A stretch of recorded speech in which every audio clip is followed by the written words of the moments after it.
Número 3. Cultura democrática para la promoción de la participación ciudadana. La participación es entendida como un proceso social, en la medida en que resulta de la acción concertada de los individuos y grupos en busca de objetivos específicos, en función de intereses diversos. En tal sentido, la participación es un proceso en el que distintas fuerzas sociales intervienen directamente o por medio de sus representantes en la marcha de la vida colectiva, con el fin de mantener, reformar o transformar los sistemas vigentes de la organización social, jurídica y política. Dicha participación es ejercida por los ciudadanos, en la medida en que son quienes poseen derechos y deberes simultáneamente. Como derecho, la participación ciudadana se manifiesta como la potestad que tiene toda persona de intervenir y ser escuchado en las principales decisiones y conflictos sociales que le afecten. Como deber, la participación se manifiesta en el control social. El control social permite prevenir, racionalizar, proponer, acompañar, sancionar, vigilar y controlar la gestión pública, sus resultados y la prestación de los servicios públicos suministrados por el Estado y los particulares, garantizando la gestión al servicio de la comunidad y el correcto funcionamiento de la administración y gestión pública. Para la Corte Constitucional de Colombia, la participación ciudadana es un principio fundamental que ilumina todo el actuar social y colectivo en el Estado social de derecho, y que persigue un incremento histórico cuantitativo y cualitativo de las oportunidades de los ciudadanos de tomar parte en los asuntos que comprometen los intereses generales. En dicho sentido, y mirada desde el punto de vista del ciudadano, la participación democrática es un derecho-deber, pues le concede la facultad y a la vez la responsabilidad de hacerse presente en la dinámica social que involucra intereses colectivos. Facultad que no se circunscribe a los procesos propiamente políticos, y su ejercicio debe estar adecuadamente garantizado. Así es como surgen los mecanismos de participación ciudadana, también denominamos de participación política, como garantía al derecho fundamental que poseen todas las personas para formar parte de los procesos políticos y sociales de toma de decisiones trascendentales para un grupo social determinado. Mecanismos de participación ciudadana o política. Los mecanismos de participación política directa que tienen los ciudadanos, básicamente, radican en el hecho de poder aspirar a cargos públicos como consejos municipales o distritales, asambleas departamentales, alcaldías, gobernaciones, presidencia, senado, Cámara de Representantes, juntas de acción comunal, ejerciendo estos derechos políticos sin ningún tipo de limitación. Aplicando, de esta manera, lo que se denomina como una democracia directa. Es decir, que no se eligen a los representantes públicos para defender y luchar por los intereses de la ciudadanía, sino que, la misma ciudadanía decide hacer esto por cuenta propia aspirando a ocupar los cargos de elección popular. Por otra parte, los mecanismos de participación política y representación indirecta que tienen los ciudadanos para ejercer sus derechos políticos radican, en pocas palabras, tanto en el hecho de elegir a sus representantes políticos como el hacer uso de los mecanismos de participación ciudadana tales como, el voto, el plebiscito, la consulta popular, la revocatoria al mandato, el cabildo abierto, la iniciativa legislativa y el referendo. Artículo 103 de la Constitución Política de Colombia. En un sistema democrático se deben proporcionar las garantías constitucionales y de seguridad para que los ciudadanos puedan ejercer los mecanismos de participación política y social, ya sea a través de los mecanismos institucionales que ofrece la Constitución Política para ello, como los mecanismos de participación extrainstitucionales que son los llevados a cabo por parte de la ciudadanía dependiendo del contexto social, político, económico o cultural que los impulse a ello. Son mecanismos de participación política o ciudadana, los siguientes, a saber. 1. El voto. El voto, también llamado sufragio, es un instrumento fundamental para la realización del principio democrático como mecanismo establecido para la participación de la ciudadanía en las elecciones, plebiscitos, referendos y consultas populares. Su observancia supone la intervención de todos los ciudadanos en las decisiones públicas que se sometan a votación, con los objetivos, entre otros, de configurar las instituciones estatales, formar la voluntad política, y mantener el sistema democrático, a través de decisiones legítimas y vinculantes que resultan necesarias para su sostenimiento. Este derecho tiene el carácter de fundamental, por su conexión directa con el principio democrático, su ubicación en el capítulo dedicado a la enunciación de algunos de los derechos fundamentales y por la remisión expresa que sobre su aplicación inmediata hace el artículo 85 superior. El derecho al voto trasciende el plano subjetivo de su titular, y adquiere una dimensión objetiva, en la medida en que su ejercicio contribuye a la consolidación del proceso democrático. 2. El plebiscito. El plebiscito es el pronunciamiento del pueblo convocado por el presidente de la República, mediante el cual apoya o rechaza una determinada decisión del Ejecutivo. El plebiscito tiene por objeto que el pueblo avale o rechace una pregunta formulada por el Poder Ejecutivo Central, de carácter general, relacionada con la toma de una decisión a su cargo, propia de la órbita de sus competencias, sin que ello produzca efectos de carácter normativo y sobre la base de que el resultado es vinculante para el gobierno. 3. La consulta popular. La consulta popular es la institución mediante la cual, una pregunta de carácter general sobre un asunto de trascendencia nacional, departamental, municipal, distrital o local, es sometida por el presidente de la República, el gobernador o el alcalde, según el caso, a consideración del pueblo para que éste se pronuncie formalmente al respecto. En todos los casos, la decisión del pueblo es obligatoria. Cuando la consulta se refiere a la conveniencia de convocar una asamblea constituyente, las preguntas serán sometidas a consideración popular mediante ley aprobada por el Congreso de la República. 4. El referendo. Es la convocatoria que se hace al pueblo para que apruebe o rechace un proyecto de norma jurídica o derogue una norma ya vigente. El referendo puede ser nacional, regional, departamental, distrital, municipal o local. 5. El cabildo abierto. El cabildo abierto es la reunión pública de los consejos distritales, municipales o de las juntas administradoras locales, en la cual los habitantes pueden participar directamente con el fin de discutir asuntos de interés para la comunidad. 6. La iniciativa legislativa.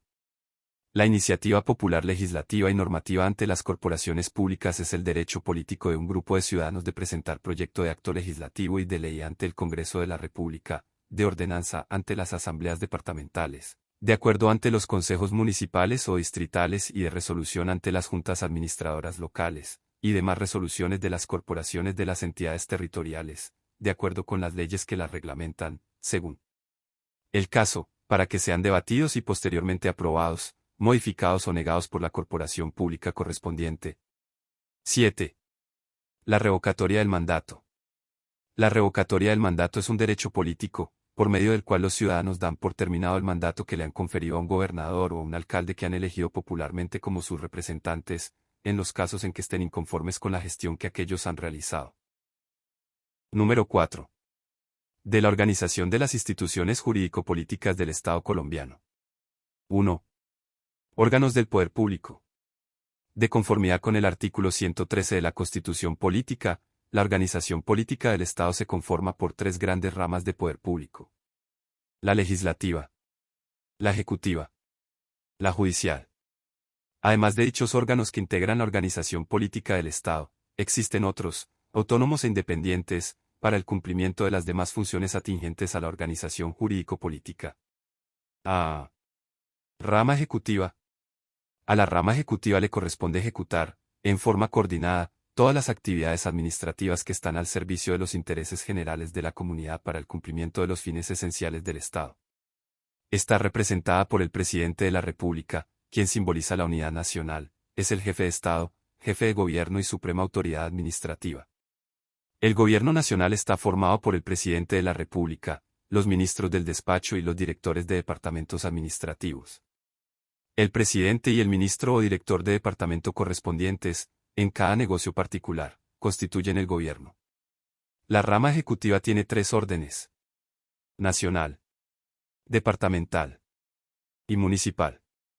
La organización territorial se asimila al concepto de ordenamiento territorial, el cual hace relación al conjunto de normas que establecen y regulan, por disposición de la Constitución, la forma como se distribuye espacialmente el poder público entre los diversos niveles político-administrativos de autoridad establecidos por la Carta Política, nacional, departamental, distrital y municipal.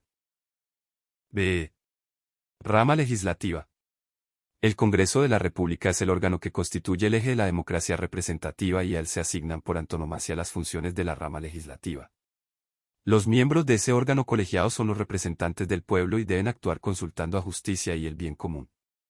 A la rama legislativa le corresponde formular las leyes, ejercer control sobre el gobierno y reformar la Constitución. Está representada por una corporación pública colegiada de elección popular denominada Congreso de la República, el cual está integrado por el Senado de la República y la Cámara de Representantes, constituyendo así un sistema bicameral, es decir, una Cámara Alta representada por el Senado y una Cámara Baja representada por la Cámara de Representantes. C. Rama judicial. A la rama judicial le corresponde administrar justicia, solucionar los conflictos y controversias entre los ciudadanos y entre estos y el Estado y decidir cuestiones jurídicas controvertidas mediante pronunciamientos que adquieren fuerza de verdad definitiva. Dichos pronunciamientos toman principalmente la forma de sentencias, fallos o autos. Es la encargada de hacer efectivos los derechos, obligaciones, garantías y libertades consagradas en la Constitución y en las leyes, con el fin de lograr y mantener la convivencia social. 2. Órganos de control. Son aquellos organismos a los que la Constitución política les confía las funciones relacionadas con el control disciplinario, defender al pueblo y el control fiscal. No están adscritos ni vinculados a las ramas del poder público. Con el paso del clásico Estado liberal al intervencionismo de Estado, el Estado bienestar y el Estado social de derecho se presentó un fenómeno de expansión de la actividad estatal. Los pesos y contrapesos tradicionales entre las tres ramas del poder eran insuficientes para la verificación del cumplimiento de la función pública, y por ello se hizo necesario replantear la clásica teoría de subdivisión y abrir campo en la estructura a los órganos encargados de hacer el control sobre ciertas actividades estatales, para agregar al control endógeno de las ramas del poder, en la administración, jerárquico y de tutela, un control exógeno que permitiera medir mejor los logros, fracasos y desafueros de dicha actividad. Para tal fin, en la Constitución de 1991 se creó en el marco de un esquema de autonomía, la función pública de control fiscal y de control de la conducta oficial de los servidores públicos, así como de promoción y protección de los derechos. En la Constitución de 1991, con el fin de fortalecer y especializar la actividad de control, se extendió la fiscalización a todos los órganos y ramas del poder, y se reconoció autonomía e independencia a dichos órganos. Dicha función es pública. 3. Órgano electoral. Es el conjunto de entidades encargadas de la organización de las elecciones, su dirección y vigilancia, así como lo relativo a la identificación de las personas. Está compuesta por el Consejo Nacional Electoral, que está a cargo de dar posesión a su cargo al Registrador Nacional del Estado Civil, conocer los recursos interpuestos al resultado de una elección, supervisar el cumplimiento de las normas sobre partidos políticos y elecciones y efectuar el escrutinio de toda la votación nacional, entre otras funciones. La Registraduría Nacional del Estado Civil tiene a su cargo la organización de las elecciones, su dirección y vigilancia, así como lo relativo a la identidad de las personas. El Registrador Nacional del Estado Civil es nombrado por las altas cortes, a través de un concurso de méritos. Del mismo modo, la Constitución de 1991, en su interés por fortalecer la democracia y la participación, hizo que la organización electoral, encargada de posibilitar la expresión ciudadana a través de los procesos de elección popular, también contara con independencia frente a las ramas del poder público. 4. Órganos autónomos e independientes. Son aquellas entidades que tienen un régimen especial y autonomía propia prevista directamente por la Constitución política o la ley, dada la especialidad de sus funciones. Número 5. Construcción de una ética ciudadana y la cultura de paz. Ética ciudadana. La formación ética y ciudadana tiene como propósito reconocer la dignidad de las personas como seres individuales y sociales, respetar y valorar a los demás, el orden colectivo y la vida democrática. El cuadro axiológico universal expresado en las declaraciones de los derechos humanos genera un comportamiento del cuidado hacia los otros y hacia el medio natural y social que le rodean, y analiza los aspectos morales de la realidad. La ética ciudadana pretende inquirir sobre la naturaleza y el desarrollo de la vida política, a partir de la práctica democrática. La formación ética y ciudadana prioriza la formación integral y permanente de las personas mediante los valores que las dignifican y las califican para actuar como ciudadanos responsables en la vida democrática. 1. Formación de la ética ciudadana. La construcción de ciudadanos activos, participativos y empoderados de sus deberes y derechos es uno de los propósitos cruciales de la democracia moderna. En el marco de la construcción de sociedades gobernadas por el Estado de Derecho, es decir, un conjunto de reglas, normas, derechos y deberes del Estado para con los ciudadanos, se desarrolló una ética ciudadana en relación al respeto y obediencia a dichas normas establecidas para el buen funcionamiento de la vida en comunidad.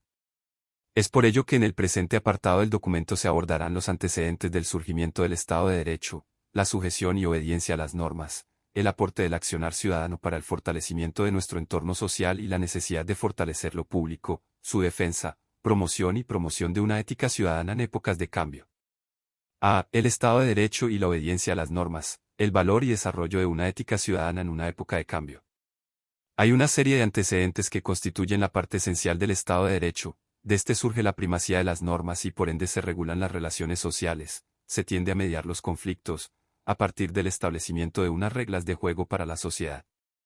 Los principales antecedentes se suscitan en los siguientes hitos históricos: la Carta Magna de 1215, The Bill of Rights 1628, la Constitución estadounidense 1776. ¿Qué significa Estado de Derecho? El concepto hace referencia a un ordenamiento de los poderes públicos conferido por la ley de acuerdo a los procedimientos legalmente establecidos.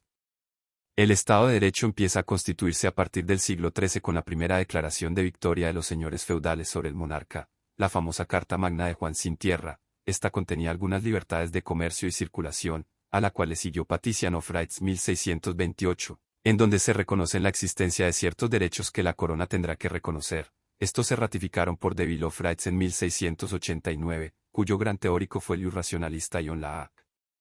Se incorpora también el habeas corpus, instrumento para garantizar la libertad personal de los individuos, prohibiendo el encarcelamiento sin pasar por un proceso judicial previo. A partir de la transición de la monarquía absoluta a los estados modernos, se reconfigura la organización y estructura de poder, dando paso al surgimiento del Estado de Derecho, en el cual existe una división de poderes y las reglas mencionadas previamente quedaron plasmadas en instituciones. A su vez existen diversos principios de este. 1. La soberanía popular, es decir, el poder radica en el pueblo. 2. La igualdad de los ciudadanos ante la ley en materia de derechos y obligaciones. 3. El monopolio estatal, es decir, el poder lo concentra el Estado.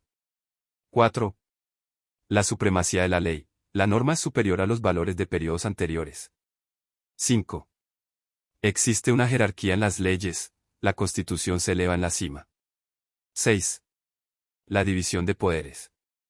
Es por ello por lo que la obediencia a las normas se ve relacionada a todo un desarrollo histórico de los estados, y las leyes que entrarían a regular la forma del vivir-convivir en sociedad, estas se caracterizan por tener una legitimidad sujeta a lo legal racional, y deben ir adaptándose al contexto en el cual se rigen, pues éste se transforma de manera constante. B. La necesidad de fortalecer lo público, su defensa, promoción y la ética ciudadana en épocas de cambio. La validez de nuestras acciones fortalece o debilita nuestro entorno social. Lograr caracterizar la relación entre los fenómenos públicos y privados, es converger en un espacio de confrontación en el plano político, económico, social y cultural, dado que existen diversas nociones sobre los conceptos en cuestión. Una primera categoría es corresponder lo público o privado a un aspecto o dimensión inherente a un determinado fenómeno, es decir, hacer equivalente lo público con el Estado, lo comunitario, colectivo y social, por antonomasia determinando lo privado como una escala individual, familiar y económica. Por otro lado, otras posturas buscan determinar lo público como un asunto perteneciente a la política, la democracia y la responsabilidad ciudadana, o en manera más específica a lo público como lo enunciable, visible y perteneciente a todos, contrario a lo privado como lo no visible y lo de ninguna persona. En términos generales, aunque es posible relacionar lo público con un objeto de estudio en múltiples disciplinas y saberes académicos, pero que en su desarrollo no busca constituir un campo disciplinar autónomo, este se concibe de manera extendida a través de la relación entre esferas. Todo aquello que no es común alude a la esfera de lo privado, o lo común es aquello que no corresponde a lo individual. En otras trayectorias de reflexión lo público es lo estatal, y lo privado es aquello que se encuentra por fuera de la esfera del Estado. ESAP, Unal, 2005. Si bien todo aquello que es común pertenece a la esfera de lo público, lo común no relaciona una igualdad de condiciones para todos, sino una indefectible admisión de innumerables y plurales perspectivas frente a determinada circunstancia, de ahí que sea tan importante el fortalecimiento de lo público, pues la naturaleza de tal esfera se concibe a través del impulso a la tolerancia de distintas perspectivas en clave de la diversidad, pero todas en torno a una misma esfera. Esto significa que la esfera pública es pública si en ella aparece y habita la auténtica y verdadera pluralidad de lo humano. Lo privado tiene un sentido privativo en la medida en que denota estar privado de cosas esenciales a la vida humana, estar privado de realidad, en tanto se está privado de una objetiva relación con los otros, estar privado de los demás en tanto en lo privado no puedo verlos y oírlos y no pueden compartir lo visto y lo oído por mí. ESAP, Unal, 2005. Cultura de paz. De acuerdo con la Declaración sobre una cultura de paz, son elementos fundamentales en el progreso de una cultura de paz, la educación en particular, la esfera de los derechos humanos, la intervención de los gobiernos, la sociedad civil, los medios de comunicación, los padres, los profesores, los políticos, etc., que deben colaborar de manera imprescindible en la promoción de una cultura de paz.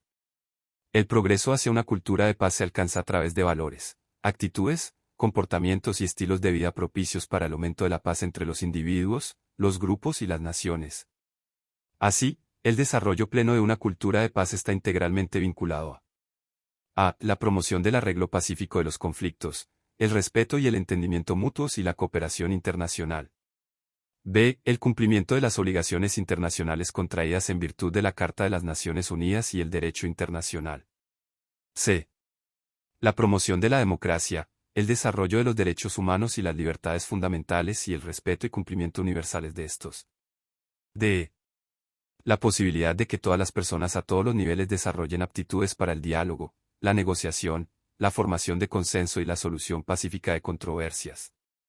El fortalecimiento de las instituciones democráticas y la garantía de la participación plena en el proceso del desarrollo. F. La erradicación de la pobreza y el analfabetismo y la reducción de las desigualdades entre las naciones y dentro de ellas. G. La promoción del desarrollo económico y social sostenible. H. La eliminación de todas las formas de discriminación contra la mujer promoviendo su autonomía y una representación equitativa en todos los niveles de la adopción de decisiones. Y el respeto, la promoción y la protección de los derechos del niño. J. La garantía de la libre circulación de información en todos los niveles y la promoción del acceso a ella. K. El aumento de la transparencia y la rendición de cuentas en la gestión de los asuntos públicos. L. La eliminación de todas las formas de racismo, discriminación racial, xenofobia e intolerancia conexas. M. La promoción de la comprensión, la tolerancia y la solidaridad entre todas las civilizaciones, los pueblos y las culturas, incluso hacia las minorías étnicas, religiosas y lingüísticas. N. El respeto pleno del derecho a la libre determinación de todos los pueblos, incluidos los que viven bajo dominación colonial u otras formas de dominación u ocupación extranjera.